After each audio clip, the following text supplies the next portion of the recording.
যদি আমি এনেকৈ নিৰন্তৰভাৱে কাম কৰি থাকিব পাৰোঁ অসমৰ শিক্ষাত আমি এটা নতুন পৰ্যায়লৈ লৈ যাব পাৰিম। মই শিক্ষা বিভাগ শিক্ষামন্ত্ৰী ৰণোজ পেগু ডাঙৰীয়াক ধন্যবাদ জনাইছোঁ।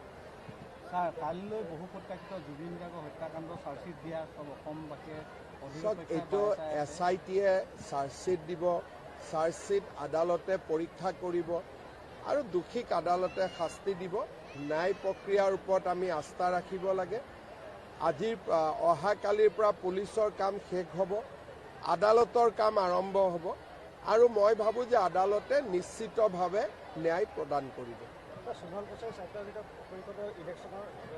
প্ৰক্ৰিয়া চলি আছে, খালি ভোটাৰ লিষ্ট পাব্লিকেশ্যন ফাইনেল নিৰ্বাচনী আয়োগে প্ৰক্ৰিয়াটো চলাই ৰাখিছে। আমি যিমান সোনকালে পাৰোঁ নিৰ্বাচনটো কৰাৰ বাবে চেষ্টা কৰিম।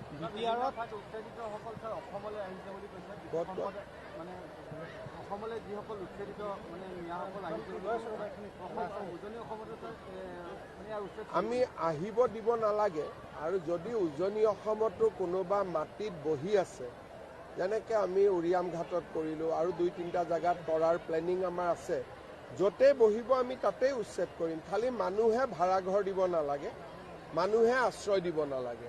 মানুহে যদি নিজৰ ভাড়াঘৰ দিয়ে তেতিয়াতো আৰু আমি উচ্ছেদ কৰিব নোৱাৰোঁ।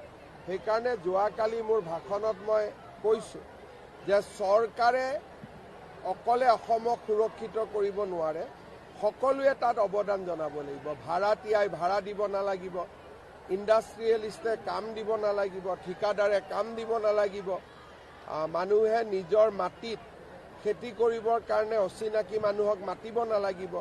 ই এটা জাতীয় প্ৰতিৰোধ এটা গঢ়ি উঠিব লাগিব।